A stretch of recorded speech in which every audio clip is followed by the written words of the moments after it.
introduce to you Mr. Joe Manning. Joe. Hello, I can see you now whether my glasses are on. I guess I'm the teacher and you're the students today, is that right? Yes. Okay, you need to sit up straight. Okay. I'm going to get right into this. This is Addie Card. You know anything about Counting on Grace, the book? No. Okay. This is Addie Card. Hine encountered her in 1910 in Pownell, Vermont, which is in the southwest border of between Massachusetts and Vermont. She's 11 years old. She was standing in front of a spinning machine. She's barefoot, looks pretty skinny. She doesn't look like she's in very good shape. And that picture was seen by Elizabeth Winthrop in 2003, and she wrote a book about her. See? Elizabeth is one of my friends. She writes children's books. She's won all sorts of awards. And she looked at this picture and decided that she would like to write a book about her, but she was going to make it up. She made it up basically as a historical fiction. She didn't really want to know what the girl was really like. She wanted to create this story, what it might have been like to have been encountered by this famous photographer, Lewis Hine, and what her life might have been like as a child laborer. After she completed the book, she came to me and she said, now that I've got this book out, I'd like to know what really happened to her. And she said, do you want to go see if you can find out what happened to her? Well, I thought, well, I've done historical research before. I suppose I could give it a shot, but I really had no idea what to do next. In 10 days, 11 days, I actually found her. I've actually found a granddaughter. Just like that, really. They're not all that easy. This is where she was working. This is the North Pownell Cotton Manufacturing Company. This was torn down in the 1980s. The bridge goes over the Hoosick River. You can stand there now, but the mill's gone, but you can see a sign that has a picture of Addie on it. There's Addie over there. Can you see her with a smock on? Yeah. Okay, and then just to her left, standing slightly behind her, and she's sort of leaning against her, that turned out to be Addie's sister, Annie. She married somebody in this group, probably. She married a guy named Eddie Hatch. And we don't know whether he's here or what he looked like, but she married Eddie Hatch. And that is about the only piece of information that I knew when Elizabeth turned this project over to me. She married him in 1915 when she was 17 years old. She's in the 1920 census, living with her husband's mother, but her husband is off in the Navy, and they didn't appear to have any children because none were listed in the census. And so from there, I started the search. Elizabeth had discovered that Hine had called her Addie Laird, but her name was actually Card. It was a misspelling. Now there they are really close together, okay?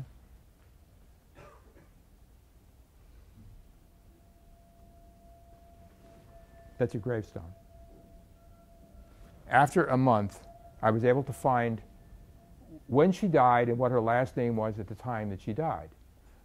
What happened was she married and divorced, and she had a child, and that particular child went to live with her father's sister. And it was taken away from Addie. Addie had a difficult time with the pregnancy, and after the baby was born, she went in the hospital for a while. And while she was in the hospital, they somehow slipped a custody form in front of her, and she signed it and lost the custody of the child forever. The girl was raised by her aunt and grew up thinking that her mother had abandoned her, and so there was this dysfunction here, and they never really communicated. And so the granddaughter, actually, that I had called and talked to was the daughter of that daughter, and she just assumed that her grandmother was this horrible person who had abandoned her mother, so she had no information whatsoever about her, really. What happened was, though, I was eventually able to find out through obituaries of her sister and other people that she married Ernest Levine after she married Mr. Hatch, and that she died as Adeline Levine in Cohoes, New York, and that's where she's buried.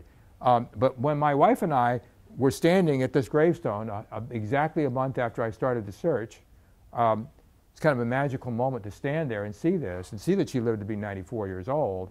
Almost 95. My wife said, well, you know, we don't know really much about her at this point, but we do know that somebody must have loved her because they called her Grandma Pat. But why did they call her Grandma Pat? Well, eventually we wind up contacting everybody. And we talked to the grandchildren and great-grandchildren, and they called her Pat because Adeline, when she grew up, did not like to be called Addie or Adeline, and so she just sort of changed her name to Pat unofficially. We found out from their stories about their grandmother that she did talk about working in the mill when she was young, and that she didn't complete any farther than the 4th grade, and that she was barefoot because she only had one pair of shoes, and she used those pair of shoes for church. Wow. Okay.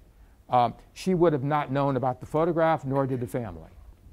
It was an utterly game changer for them to see this photograph of Addie and realize that the photograph was in the Library of Congress, and it had actually been on a postage stamp in 1998, commemorating the first decade of the 20th century. Yeah. How was it that she didn't bump into her daughter that had been given to her aunt? Well, she did see her occasionally. It was somewhat of an embarrassing, very nervous sort of association. A couple of times, I think the grandchildren took her over to see her daughter, and there was like, they could barely get them to open the door, that sort of thing. Okay. So it just wasn't something that they did. That's all. When her daughter got married, for instance, she was not listed as going to the wedding. She wasn't invited to the wedding. You find all this information through anecdotal information from the family, from newspaper archives, and other things that you pick up along the way. But to sit with the grandchildren who didn't know about the photograph and see how much it changed their life and how much they worshipped her. When she married the second time, her husband turned out to be a drunk and had all sorts of mental problems, and she was barely living with him most of her life. So she was pretty much on her own, and she used her family to basically huddle around her to support her. She and her husband adopted a child right after they were married, and all the children and descendants that I contacted were descendants from that particular child, the adopted child. And her second chance at being a mother really paid off for her because she was the maternal, definitely the icon in the family. And she not only raised her child, but she raised her grandchildren. She raised some of her great-grandchildren as well. And she was looked up to all of her life by her family. Even though she was poor, she lived in public housing. She was not a particularly friendly person unless it was to her own family. She was kind of suspicious. She had no recollection, apparently, of being photographed by Hine, which is not unusual. She might not have even known what a camera was then in 1910. But it showed that she, despite all these things, that she survived. The very idea that she, as a skinny girl, standing in front of the spinning machine looking really like she's underfed and not taken care of, and yet she lived to be 94, shows you really the resilience of people, although she did not break out of that economic pattern that she was in at the time. She lost her mother when she was 2 years old. Her father ran away. She was raised by her grandmother. I mean, she had everything against her, and yet she survived. After I had done this particular story, it was just like a letdown not to be able to do it anymore. So Elizabeth said to me one day, well, there are 5,000 of these Hine photographs on the Library of Congress website. You ought to take a look at them. Now, that was 5 years ago. And since I've done the stories for almost 300 children. I mean, the same scenario keeps repeating itself. You find the family, they don't know about the photograph, you find anecdotal information, other things, you find out what happened to them, how long they lived, what they did with their lives, what their children did with their lives, and so on, and then you keep moving on to the next child. This is Addie at 90. It turned out that in her later years that she loved to watch women's wrestling. And she used to jump up and down and scream and curse at the television set. And that was one of the nice kind of interesting stories about her, their personality. She was quite a character. She often talked like a sailor, apparently. Okay, so I moved on. Now this is Hine. Now you've heard a little bit about Lewis Hine, right? Okay. Here's a picture he took in 1910 in the slums of New York. That's one of the few pictures of Hine taking pictures of somebody else. And here he is. This picture was probably taken in the 1920s, maybe early 30s. Hine lived to be 66 years old. He died in poverty. He couldn't get any work during the Depression, and his pictures were considered sort of old hat. And he was kind of neglected, and he died, unfortunately. His wife had died just before that. Now, you're interested in immigration, and you need to know, if you don't know, that Hine took a lot of pictures at Ellis Island. In fact, that was the first time he took any professional pictures. He had been a teacher, and he started using the camera to teach his students about how to use a camera and to record events going on at the school. And he did a field trip to Ellis Island and was so taken by the immigrants coming in that he took a lot of pictures of immigrants, and there's very celebrated pictures. They're on the New York Public Library website. And one of his reasons for accepting a job with the National Child Labor Committee to take pictures of child laborers was he recognized that many of those child laborers would be immigrants, and this would be sort of like the next step in his examination of immigrants. And so most of the child laborers turned out to be immigrants, French-Canadian immigrants, Italian immigrants, Jewish immigrants. The only place where there wasn't a predominant number of first and second generation immigrants among his pictures was in the Deep South, where most of those people were living in the hills and were sharecroppers and had come down into the cities where the mills had been built and worked there. And most of those people might have had family in the United States for several generations, or maybe 3 or 4 generations sometimes, mostly English and Irish. This picture was taken in Winchendon, Massachusetts, which is over near Gardner. And this girl in the white is Mamie LaBerge. And to her right is Odella LaBerge. Right above her in the black is her mother, La Rose Branconier LaBerge. And the rest of the people are brothers and sisters. This picture was taken in 1911. And he took 12 photographs of Mamie and 14 photographs of the whole family in the 2 days that he was in Winchendon taking pictures of child laborers. The whole family worked at the Spring Village Mill, which is still there. It's vacant at the moment, but it's usually housed a lot of different kinds of manufacturing over the period of time. He took this picture of Mamie here, which is one of my favorite Hine photographs. I mean, it's beautifully composed. She's lovely looking in this picture. She's almost angelic. There's a man you might see in the way back. It's kind of cloudy, but there's a man standing back there, and it may very well have been the owner. Mamie was taken a picture here. She's holding these threads. She was 13. The child labor law was 14. You couldn't work under the age of 14. She was 13 and had been working there for several years. Could you repeat the name of the mill again? The Spring Village Mill. It's kind of a colloquial term. It may not have been really called that. It was really called the White Brothers Mill. But people in town called it the Spring Village Mill because there was Winchendon, and a borough of Winchendon was called Winchendon Springs, and that was basically called Spring Village. This is Mamie again, and to her right, to our right, is her sister Eglantin, E-G-L-A-N-T-I-N-E, which is a French name. It's a bird. It means it's some kind of a bird. No, flower. Eglantin. Now look at the Lowell Machine Company on the machines here. She was 15, and Eglantin had been working there for a number of years. This is the Spring Village Mill. The year it opened in 1867. That's the inside of the Spring Village Mill taken in the 1880s. This is Mr. and Mrs. LaBerge. They were married in 1880 in Winchendon. They had just come down from Quebec. He lived to be 90. She died in 1915, 4 years after Hine took the photographs of the children. This is Eglantin in 1920. She moved to East Hampton, Massachusetts, which is just over the line from where I live in Florence, Northampton. Eglantin. This is Eglantin with her granddaughter and her husband. Her husband is Omer. She married Omer Payette, who was French-Canadian. She worked in the mill until she married, and then her husband worked in the mill his whole life. I actually interviewed the granddaughter 53 years later.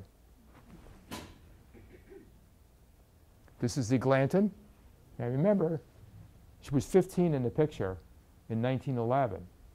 Okay, she's in her 80s. This picture's in a book about French-Canadian ancestry and immigration. There she is in her 90s with one of her great-grandchildren. Eglanton lived to be 105. And she's coincidentally buried in my church cemetery. 105. She got a citation from the governor and the whole bit, you know. There's Mamie getting married in 1921 in Worcester. You don't see wedding pictures like that anymore, you know. There she is in her 50th wedding anniversary. Her husband worked in the shoe manufacturer. He worked in a shoe company.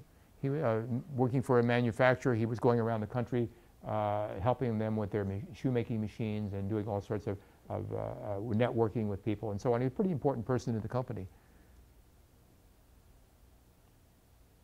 Now, this is another picture of Mamie. This is one of those 12 pictures he took of Mamie. It's a beautiful picture. When I interviewed Mamie's grandchildren, one of their daughters was there. So she's a great-grandchild. And she wasn't there to be interviewed. She simply happened to be there on that day. And she was sitting and watching me interview these people at a kitchen table and going through all the photographs. And she kept staring at me and staring at the pictures. And finally she came over to the table and she sat there and she just was taken by this. And apparently she didn't know very much about her great-grandmother. And she was really, really involved in this. She could just focusing on it very intently. And the next day, after I had gone home, the next day, she emailed me.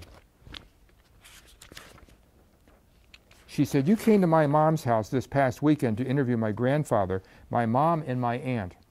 Up until this point, I never knew who my great-grandmother was, and I never knew of the beautiful photos of her. Now I have this overwhelming urge to learn more. Since meeting you, Mamie has consumed all of my thoughts. I found some photos of myself when I was younger, and I can't believe the facial features that I share with Mamie. Thank you for opening my eyes to wanting to learn about my wonderful, hard-working family." And she sent me this picture that one of her friends had helped her put together. So here's Mamie, 1911.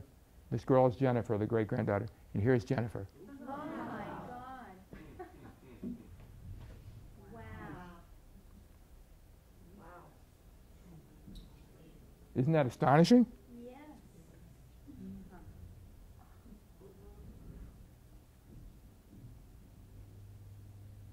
Okay, here we back to Mamie again. I met the great-grandson of the mill owner. He lives in Williamstown, but he grew up in Winchendon, and he's become a friend of mine. He happened to be doing some work on his family history at the same time I was in Winchendon doing pictures in Winchendon. And he found this picture in his family belongings. That's his great-grandfather. Look at the similarity of the pictures. I sent this picture to the curator of the Hine collection at the University of Maryland, Baltimore County, and he's an expert on Hine, and he said he believes this picture was taken by Lewis Hine. He said that often Hine would take pictures of mill owners in order to flatter them. Another thing that Hine did, maybe you learned this, is that Hine would go into a mill and say, "I'd like to take pictures of machines. I'm an industrial photographer." And then once he'd get over and set up his camera in front of a machine, he would say, will you just bring that girl over here, please, and just let her kind of stand here, because then people will know how big the machine is. And then he'd focus the camera on the girl or the boy, and he'd write down little things in his breast pocket, a little notebook, and he'd ask her, "What's your name? How long you worked here?" That sort of thing. So he may have, this may have been a case where Hine walked up to him and said, "You have a great mill here. I'd like to take your picture in front of one of the machines. You ought to be proud of this mill." Anyway, it was quite a revelation to the great-grandson to find out that his great-grandfather employed child labor. Here's another immigrant. He's from Lebanon. His name was Baptiste Joseph, according to Hine, but it turned out his name was Elias Joseph. I was able to find that out because I found somebody who was related to his family in Winchendon. She was 92 years old, and eventually she figured out who he was. That picture is taken in front of the other mill that was owned by the same family in Winchendon, the other White Brothers mill, which is called the Glen Allen Mill. And that's where the picture was taken. That's me standing behind the camera 100 years later. That's the mill. That's the way it looks now. It was around where the tower is where the openings were. There's the picture of the mill in 1900. Again, that's where he would have been standing. Hine would have been standing looking through there. That's where, of course, the staircases were. Here is Elias Joseph, the Lebanese immigrant, marrying his wife in Lebanon. He went back and got a bride. Elias got through school. He got through high school by getting the GED. He was very smart. And by the time he'd gotten married, he was a machine tool operator and mechanic at the Norton Company in Worcester, and eventually became one of their chief engineers without ever having gone to college. There he is on his 25th wedding anniversary. There he is with 4 daughters. They all went to college, and the daughter I interviewed got a PhD. By the time he was in his 30s, he owned a big Victorian house in Fitchburg, and it's still there. He made a lot of money, but he died young. He worked very hard. Okay, let me just go back. So we've seen 2 immigrants already. Addie wasn't an immigrant. We've seen a French-Canadian immigrant. We've seen a Lebanese immigrant. And now we're seeing another Lebanese immigrant. Okay? A lot of people were immigrants from, Mediterranean and Middle Eastern countries as well, or Greece. Greece is a common one here, obviously. Hine took 4 pictures of this girl, and they're in succession in the Library of Congress collection. And this is the way they look and what they tell you, and it's quite dramatic. 8-year-old Syrian girl. Of course, Syria, Lebanon was part of Syria now, and it became its own country. 8-year-old Syrian girl, Phoebe Thomas, going to work at 6 a.m., August 14th, 1911, with great butcher knife to cut sardines in Seacoast Canning Company, Factory Number 4, Eastport, Maine. Said she was a cutter, and I saw her working later. And then, in parentheses, Hine had put, see photos of her accident. That's what I thought. You see her in the middle? Yeah. In center of the picture is Phoebe Thomas, 8-year-old Syrian girl, running home from the factory all alone, her hand and arm bathed with blood, crying at the top of her voice. She had cut the end of her thumb nearly off, cutting sardines in the factory, and was sent home alone, her mother being busy. The loss of blood was considerable, and it might have been serious.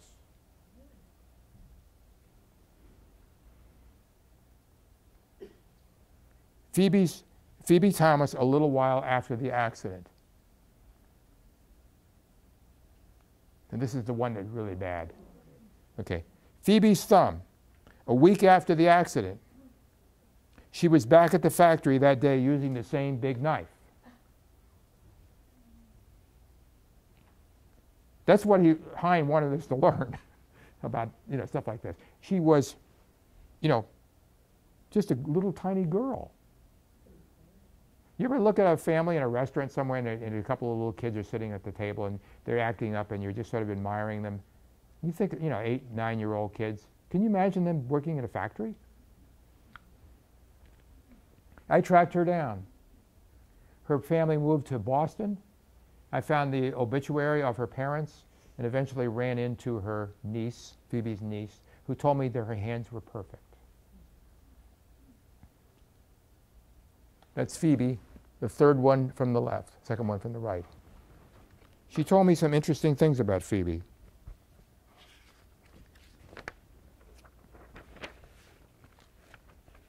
Let's see here.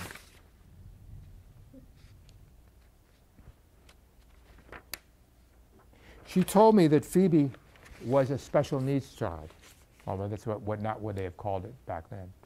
That she could barely understand much of anything. Okay? when her family moved to Boston, she moved to Boston, she eventually got a job pressing sheets at the Statler Hotel in Boston. And she eventually got married. And she married a man who had been married before, an older man. She was older at the time, too. And then he died a little while later, and she was back being alone again. Her family took a lot of good care of her. They kept her, make sure that she got enough to eat, make sure she took care of herself, and make sure she was safe. They would explain things to her, read things to her, and things of this sort. But she never really, got any beyond really doing a very utilitarian job. Like, and she was apparently a very good worker. She worked every day on time. When she retired, they gave her a big retirement party, and she really accomplished a lot for someone who really could not accomplish very much otherwise. This is interesting. The niece said about, because I'd asked them about, well, what about this family, working in this cannery? Why, would they have remembered it? Did they talk about this? And she said, I think they felt it was a fun adventure. Now listen to this. I think they felt it was a fun adventure, something that everybody did. My grandmother felt anything in this country had to be good. It was an opportunity. I think that's how my grandmother learned to speak English. She came here and not speaking the language at all. For them, I think it was a learning experience, that meaning working in the mill. They were probably taken advantage of because my grandmother didn't speak the language. I think they do that with immigrants coming into this country no matter when. I know a woman that I admire who came from Vietnam. She does my nails. She told me recently that when she first came to this country, not speaking any English, everyone in her family was subjected to the same thing. Trucks would pick them up and take them into the factories to work, and that's how she learned English. She didn't think it was a bad thing. Now she owns a beautiful salon and has her whole family working there. She's very successful, and she's only been in this country for about 15 years. It amazes me that people can come and pick up the language and end up owning their own business so quickly. I think that working in the factories was a stepping stone for a lot of them, learning a little about the culture, learning the language, and as far as the kids, it was a place to keep an eye on them. The parents knew they weren't running around. That's an interesting take on that. I don't know if I quite agree with her about a lot of it, but it's an interesting take on that. That's what she took away from seeing this picture. She also felt that Hine dramatized the pictures. She just couldn't believe it really happened, the way it happened. And of course, she said her hands were beautiful and she never noticed any injuries to her hands.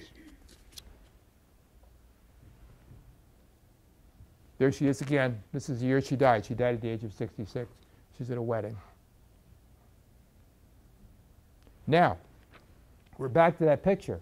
My wife and I went to Eastport after I did 17 children in the Eastport pictures. There were 53 pictures. I did the stories of 17 of them. I went back to Eastport, was it a year and a half ago, Carol? Yeah, okay. And we went to Eastport and did a presentation there, and a lot of the descendants were there. And we had a great presentation with all the families there and all that. And I found the spot where she was photographed.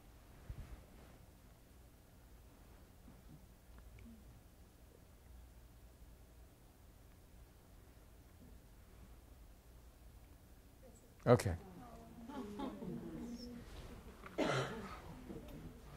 Yes. Okay, thank you. Thank you. So, this guy was called Little Fatty by Lewis Hine. He wasn't given a name. But by putting, this was in St. Louis, by putting the picture in the St. Louis Post-Dispatch, which I got a reporter to do, I found out who he was. He was George Okertage. Somebody called up and said, my uncle's on the front page of the newspaper this morning. He came from Croatia. He was born in Croatia. He turned out to be a mailman when he grew up. Look at him again. Can't you see him carrying the mail that way too?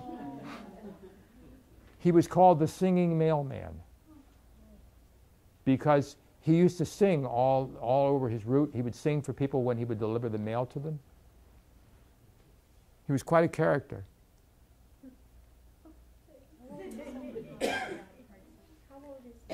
He's 5. Hine said he was 6, but he turned out to be 5. St. Louis is a big city, even then. Imagine sticking him out on the street with all these newspapers. A lot of money that he was collecting and all that. What year was this, Joe? 1910. George Okertich. There he is, second from the left. He's about 18 years old in that picture. He never got married. He died after both his legs were amputated because he had diabetes.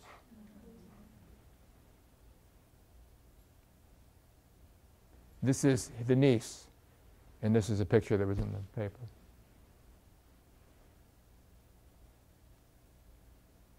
Shorpy Higginbotham, a coal miner, obviously, photographed in Birmingham, Alabama. He was 13 years old. The greaser, what they call a greaser. Here's again. That's his brother. He died in a coal mining accident in 1920. A few years later, Shorpy died. His name was Henry Sharp Higginbotham, but he was called Shorpy and Sharpie. We're not quite sure it was Shorpy or Sharpie, but it looks like it might have been Sharpie. He died while his wife was pregnant with his first child and was born a month after he died. He never saw the child. I contacted the child, and he wasn't very impressed with the picture, the idea that I had the picture. He said, "Oh, I have a picture of my father." I said, "My mother remarried, and that's my father." He didn't even want to see the picture I sent him. He knew that his father had died in a coal mining accident, but he didn't want to talk about it. It was kind of a disappointment. But the fact is that he was killed by a falling rock in a coal mine when he was, just a young man. This is his death certificate.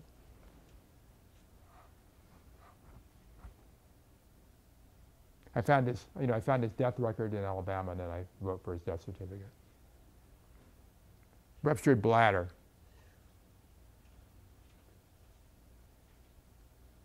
There's his gravestone. I actually contacted a historian in Alabama that I found about from somebody, and he went out and took the picture for me at the grave at the cemetery. He was in World War I. Another immigrant, Croatian in this case. She's not an immigrant. She was unknown. This is pictures taken in South Carolina, Lancaster. We don't know who she was then because Hine just said she's a typical spinner. Nobody's typical. When I looked at that, come on. Everybody's a person. She wound up being Sadie Barton. I got that picture to put into the Lancaster, South Carolina newspaper, and got a call the next day from her daughter. She said, "I can't believe that I'm seeing my mother." She said, "I knew she worked in the mill, but I never thought I'd ever see a picture of her working in the mill." This is the mill, the Lancaster Mills. It was owned by the Springs Company that owned a whole bunch of mills in South Carolina, in North Carolina. It's one of the biggest manufacturers in the country, textile manufacturers in the country. There she is, Sadie, with her husband on their 40th wedding anniversary.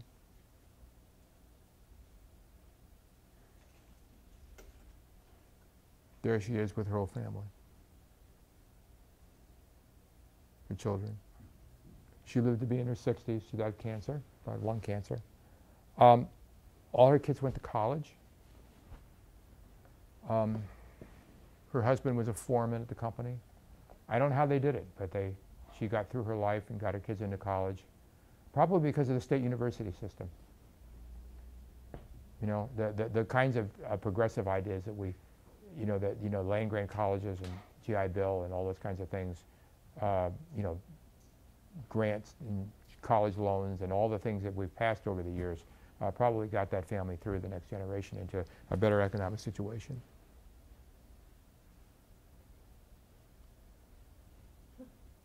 There's the Barton family, or the Barton family. That all came from that little girl. When I found out who she was, it had been 100 years since she had been photographed, and that was the first time anybody knew who she was. Okay, this is the last story I'm going to show you, and then we get into some other things here. I saw this picture about 5 years ago, and they weren't named. I didn't know who they were. And I spent 4 years trying to find out who she was. After about 3 days, after seeing this picture, which was taken in Tifton, Georgia, I found this picture.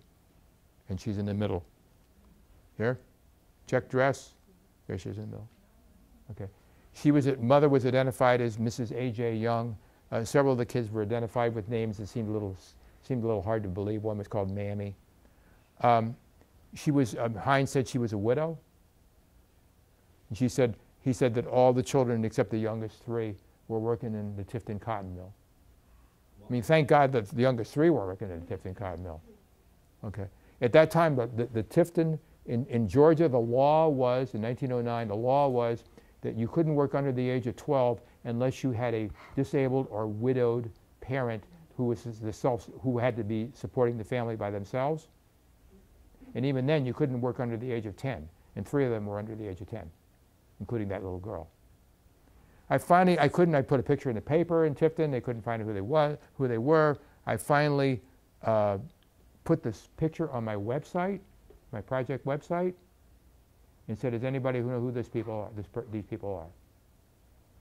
And after 3 years, I got an email last January from someone who said, I was searching my great-grandfather, whose name was Andrew Jesse Young, who's also referred to A.J. Young. I did a word search on A.J. Young, and I came up with this picture. And she said, the girl on the left is my grandmother. And she said, I know who most of these people are. So, having that information, having a few people to call, having talked to one person and getting a little more information, going on to the next person, I found descendants for every child in this picture, except 2 who didn't have children. The caption also said that she had 2 other children who had already moved away and gotten married, and I found descendants for them as well and who they were. And I found out one very critical piece of information. Exactly 3 months after this picture was taken, the 7 youngest children were put in an orphanage because the mother couldn't support them, probably because she chose to do it. But we're not for sure. We don't know for sure what circumstances precipitated that. But 3 months after this picture was taken, this family was torn apart, and they never got back together again. And only in several cases where there's some casual relationships between several of the children who found out where the other children had gone. Once they got farmed out as being adopted or sent to foster homes or host families, the children went all over the place. The mother, her name was Catherine Young, the mother, she went to live near her oldest child, the one on the left, whose name was Mel, and she was close to her most of her life. She lived in Albany, Georgia. She died at the age of 87, and she had 48 years to wonder what would have happened if she hadn't given up her children. Most of the children grew up thinking that their mother abandoned them or had a lot of hurt because of that. None of the family members that I contacted, children and grandchildren, had any idea that this picture existed. None. And they didn't know what happened to their family. It had been a subject in their families for years, for generations. I wonder whatever happened to their brothers and sisters of their mothers and fathers and so on. It was just like it was something that they always talked about. And now they know. And as a result of all the descendants and their contact information that I've amassed from this research, they now can connect with one another and basically have a reunion if they want to. Most of them still live in Georgia.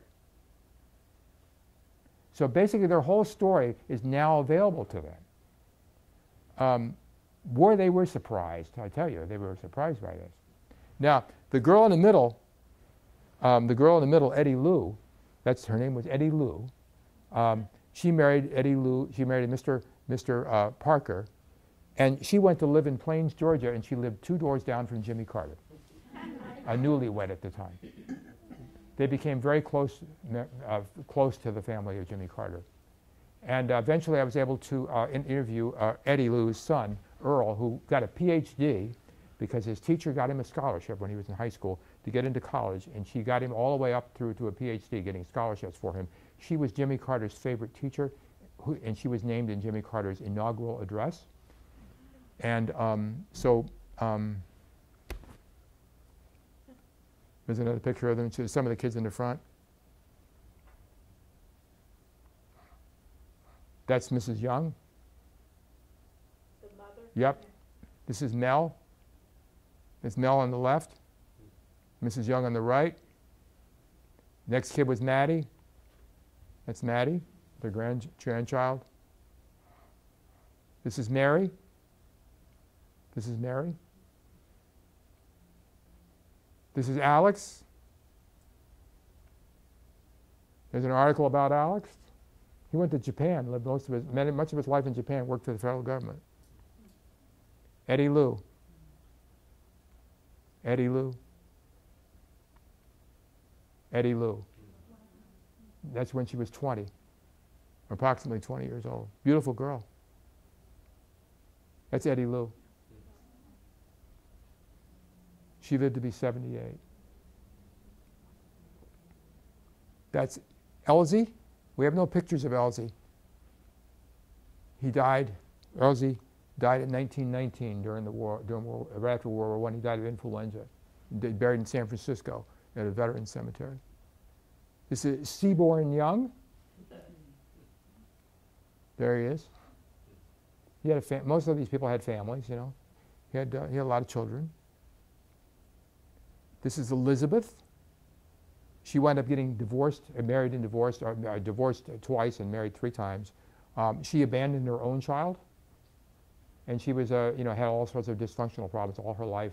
Her grandchildren loved her, but realized that she had lots of problems. But boy, were they ever surprised when they found out that there was a picture of her grandmother. There she is, with her grandchild, one of the ones I interviewed. This is Jesse. This is blowing up so much it's a little cloudy. This is Jesse, he's 1.5. There he is. He wound up being a salesman. He worked for Western Auto Stores. He worked for his furniture company. He was absolutely adored by his children and grandchildren. And when he went to Orlando, Florida. When he died, he had 400 people at his funeral. He was quite a well-known guy in town. Okay, those are some stories I did. But as far as you folks are concerned, what do you do with this kind of information that I'm telling you this information now? You know, how do you start thinking, well, has he got something there? Is this Joe Manning got something here that maybe I could sort of pass along to my kids? I got some ideas about this. First of all, I just want to read you a few things I jotted down.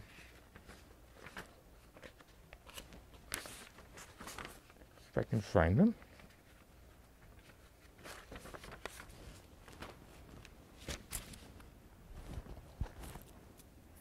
I've been doing teaching oral history to kids for a long time in schools, doing tours of towns and historical tours and sort of things like that. And sort of developed a few ideas here.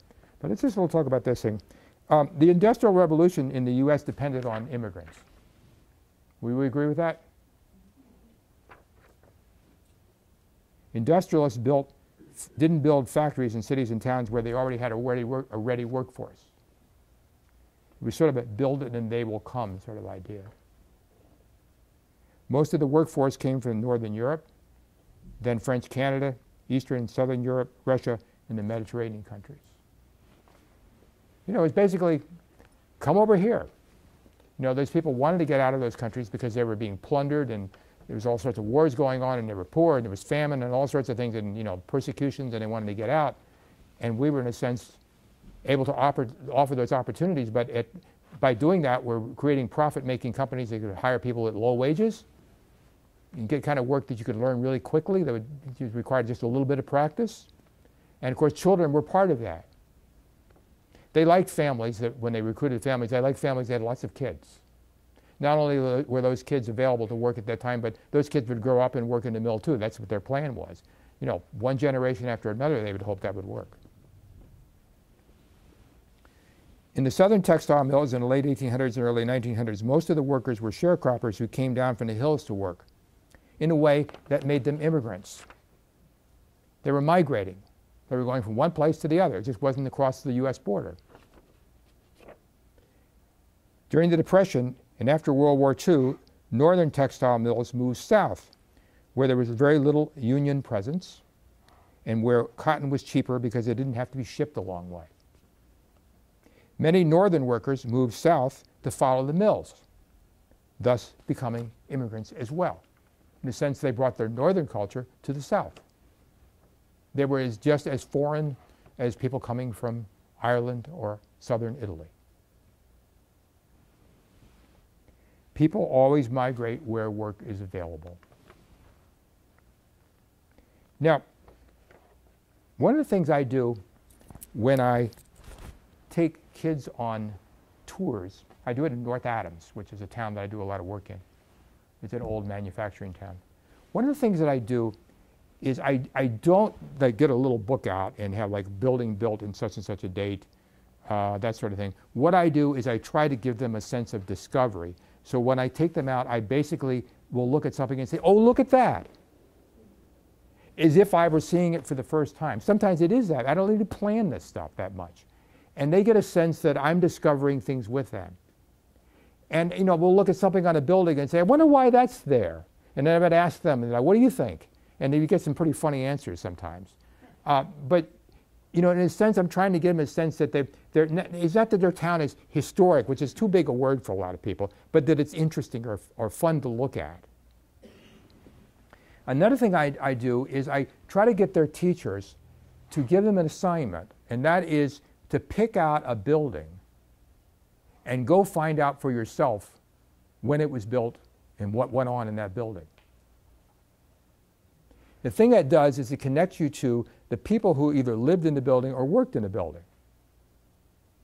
You know, buildings don't exist by themselves. They represent history and people. And it's local. And those people will be immigrants or the children of immigrants. In many cases, those people will be the same ethnic group as the children. In North Adams, there's a lot of French Canadians, so they may see people who are actually related to them. They may find out that people who were related to them were living in that building. They can go through city directories and you know, in census information, library stuff, the stuff is collected at the library, newspaper archives, and they can start building their own family history simply because they decided to look at a particular building. One time I did a story where I went to a particular tenement house in North Adams, and I went through the city directory and I listed everybody who ever lived there according to the city directory, going all the way back to 1897. Every single person. And when I wrote a book about North Adams, one of the books I wrote about North Adams, I actually had a chapter in which I listed everybody. And boy, did I get a lot of calls from people saying, I didn't realize my grandfather lived in that house. It was basically a celebration of these common people who otherwise would be completely ignored. And you know, every single one of those people, their lives intersected with every single historical event that happened during their lifetime. You know, they lost their job during the Depression, or their child went to war, you know, or they were persecuted, or you know, it could be all sorts of things that happened. Every little thing that happened in the country, they may have gotten the GI Bill. Their children got the GI Bill, so they got to go to college. All these things that are part of our history, which if you teach about them, maybe are a little bit dry. If you find actually a child that grew up into this particular historical event and experienced it, and it might be related to somebody in your class, you never know. What happens is you personalize it, and you're really doing what you're doing is doing local history, family history, and people history, not event history.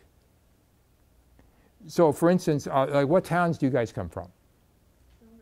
Billerica. Everybody from Billerica? Nashua. Okay. Oh, now let's look at Nashua. Think of all the mills that are in Nashua. How many people live in your community? How many kids in your classes do you think come from families whose ancestors worked at the mills in Nashua? Good. And most of them French Canadian? Yeah, a lot of French Canadian. Okay, okay. Well, does Nashua have city directories? Yes. You ever go through them? Yes. Do the kids go through them?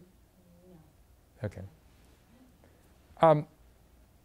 Just have them go through this, the city records and look for their surname. Or pick out somebody in that directory that has their surname, or not a French Canadian surname, whatever the name is, and just go find out what happened to them. That's not hard. You can go. You can go to most places. I think in New Hampshire, you can go to the city hall, the town hall, and ask to see the death records. Okay, marriage records, birth record. Okay. Well, just how old are your kids? What class? What year? I don't teach there, but I live there. Oh, okay, okay. It's like, They'll be high school kids. okay, so the high school kids, if they just assigned a person, is that in the process of searching out those people, they find out all these things that happened to them. And therefore they learned about the events that went on there in their community. They learned what kind of a role these kids played in their community, how they were affected by what happened in the community, and how they might have also affected what happened in the community. They might have been a big influence, and so on and so forth. The thing is that I think that history sort of belongs in the beginning in the house, in the home. That's where it starts. For every child, that's where history should start, their own family history. Somebody says all history is genealogy and all history is biography. And so you start in the home, you get them to feel about, well, my grandmother did this, and my grandfather fought in World War II, and my great-grandfather fought in World War II. My great-great-grandfather came over on the boat, to Ellis Island. Once they see that, then it makes more sense to them that it does mean something to them. And then you move beyond the house and you move into the community. You pick out a house that's like maybe a tenement house or some big old house or building that's sitting in that community, and they go by this every day and they never look at the building. And you get them to go out and find out what happened to the building. They can either do research, they can ask questions, and then get them to interview people. You get this sort of child-adult contact that they may not be used to, but they get a chance to ask questions and have this social interaction with an older person who's most willing to give the information usually. You can go to nursing homes, for instance, or places where older people, like senior centers, and ask questions and so on. And ask questions about what they've learned about a historical event in the community. And they'll like give them information, and they'll give it to personalize it for them. And they get to sort of discover on their own these things. And then it becomes more interesting. A lot of schools don't do that because the curriculum tells you can't do that. You don't have enough time. But do it anyway, in some way, like try to fit it in some way. I want to ask you if you have any questions at this point. I'm going to start answering some questions.